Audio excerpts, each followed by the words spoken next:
Fitch ratings ने consumer खर्च में बढ़ोतरी की बात कही है और जीएसटी सुधारों को बेहतर बताया है। फिच ने भारत की रेटिंग बढ़ा दी है। वित्त वर्ष 2025-26 के लिए विकास दर 7.4 रहने का अनुमान जताया है। भारत की जीडीपी वृद्धि का अनुमान बढ़ाकर 7.4% किया है। फिच ने भारत की जीडीपी वृद्धि की रेटिंग बढ़ाई है। 6.9% से बढ़ाकर 7.4% जीडीपी ग्रोथ का अनुमान रेटिंग एजेंसी फिच ने किया है।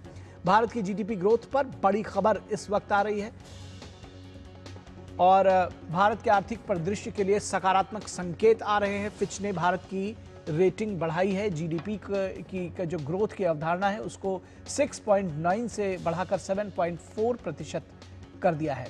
आरबीआई को दिसंबर में पॉलिसी रेट में एक और कटौती करके इसे 5.25% करने की गुंजाइश मिलती है, जो कि 2025 में अब तक 100 बीपी की कटौती के बाद है। फिच ने कहा है कि जुलाई सितंबर में तिमाही में जीडीपी ग्रोथ और बढ़कर 8.2% हो गई, जो कि अप्रैल जून तिमाही में 7.8% थी। हमारे संवाददाता अजय मिश्रा इस पूरी खबर पर हमारे साथ बातचीत करने के लिए बने हुए हैं। जीडीपी रिफॉर्म्स पर एक सकारात्मक असर आया है। अजय, किस तरह से इस खबर को देखना चाहिए? फिच ने भारत की जो जीडीपी ग्रोथ है उसकी रेटिंग्स बढ़ाई हैं, कैसे आकलन करेंगे, क्या है इसके मायने? जो इतने बड़े रिफॉर्म्स किए गए निखिल, उनका जो असर है उसका आकलन एक्सटर्नल एजेंसीज ठीक से नहीं कर पाई और ये पिछले कई क्वार्टर से हम लोग लगातार देख रहे हैं। किसी ने भी उम्मीद नहीं जताई थी कि हम 7.8% का ग्रोथ रेट फर्स्ट क्वार्टर में कर पाएंगे और 8.2% सेकेंड क्वार्टर में तो किसी को नहीं थी, क्योंकि टैरिफ का इतना ज्यादा हुआ था पूरी दुनिया में कि ऐसा लग रहा था कि भारत की अर्थव्यवस्था पर भी उसका असर पड़ेगा। लेकिन जो कंज्यूमर स्पेंडिंग है वही एक बहुत बड़ी ताकत बनकर के उभरा है। आप देखिए तो अगर आप केवल एक बैरोमीटर ले स्टॉक मार्केट का, तो कई लाख करोड़ रुपए एफआईआई ने बाहर निकाले, लेकिन आज जो बाजार खड़ा है अपने ऑल टाइम हाई पे, वो डोमेस्टिक स्टोरी है और यही अर्थव्यवस्था के लिए भी लागू होता है।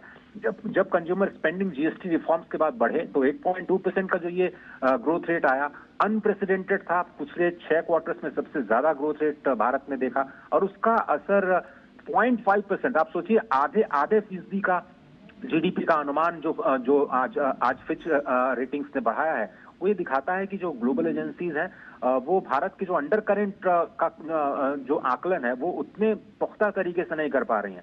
भारत लगातार अपने फंडामेंटल्स को मजबूत करने पर काम कर रहा है और तमाम अनिश्चितताओं के बावजूद भी उन परेशानियों पर रिफॉर्म के जरिए काम कर रहा है, जिस पर अभी सबसे ज्यादा काम करने की जरूरत है। और ये रेटिंग दिखाती है कि आगे आने वाले दिनों में ये जो पॉजिटिव इंपैक्ट है जीएसटी रिफॉर्म्स का, वो और भी बेहतर होता हुआ अगले क्वार्टर में दिखाई देगा, क्योंकि जीएसटी का पूरा फायदा आपको इन क्वार्टर नंबर्स पे दिखाई नहीं दिया है। तो अभी भी जो पूरा का पूरा आधा साल बचा हुआ है वो आपको कई सारे सरप्राइज देगा। जी, तो आपका ये कहना है कि आगे हम और सकारात्मक आंकड़ों की उम्मीद करें, एक बात। दूसरी बात, जीएसटी रिफॉर्म्स का जो असर है आपने देखा बहुत, जब इस वक्त आप देख रहे हैं कि व्लादिमीर पुतिन भारत आ रहे हैं, भारत रूस तेल खरीद से लेकर के अमेरिकी टैरिफ की तमाम बात हो रही है, तो इस पे ये भी अगर इसको इस तरह से देखें कि तमाम जो दुनिया की जिस तरह से उसको देख रही थी उसको धता बताते हुए भारत की जो ग्रोथ ट्रैजेक्टरी है वो लगातार आगे बढ़ रही है, इसको ऐसे भी समझे? बिल्कुल सही बताओ, पूरी दुनिया में एक अजीब सी स्थिति है कि ग्रोथ सबकी डाउन हो रही है। आईएमएफ ने कहा है कि पूरे वैश्विक अर्थव्यवस्था में स्लम्प आने की तरह से धीमापन आने की उम्मीद है। हालांकि कोविड के बाद चीजें बेहतर हुई हैं, लेकिन एक जो परेशानी पूरी दुनिया में है वो हाई इन्फ्लेशन की है।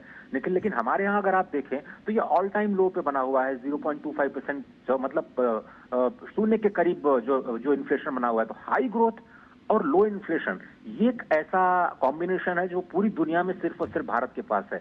और भारत की जो स्टोरी है वो वही पब्लिक इन्वेस्टमेंट पर, यानी सरकारी खर्चे पर ये दिखाई दे रहा है। जिस दिन प्राइवेट सेक्टर ने कदम ताल कर लिया तो पूरी दुनिया इस बात को देखेगी कि कैसे भारत, जो अभी भी सबसे तेज रफ्तार अर्थव्यवस्था बना हुआ है वो कैसे अगले 6 महीनों में अब कैसे रफ्तार पकड़ता है। तो पूरी दुनिया में जहां सुस्ती है, हम प्राइवेट कंजम्पशन और अपने पब्लिक इन्वेस्टमेंट पर भरोसा जता रहे हैं। और ये व्लादिमीर पुतिन ने अभी एक इंटरव्यू में भी कहा कि भारत ने जो करके दिखाया है इंफ्रास्ट्रक्चर डेवलपमेंट में और अपने जो सोशल पैरामीटर्स है उसमें पूरी दुनिया का ध्यान आकर्षित किया है। और वाकई इस बात को समझना जरूरी है कि जब अमेरिकी टैरिफ की बात लगातार हो रही है तो इस तरह का ग्रोथ नंबर्स लाना, इस तरह के इन्फ्लेशन पर कंट्रोल करना, अपने फॉरेक्स को मजबूत करना, बहुत सारे लोग रुपए को लेकर के चिंता जता रहे हैं, लेकिन फिर भी सरकार की नीति बिल्कुल स्पष्ट बनी हुई है कि फंडामेंटल्स मजबूत हैं और जो भी चुनौतियां वैश्विक स्तर पर दिखाई देंगी उनका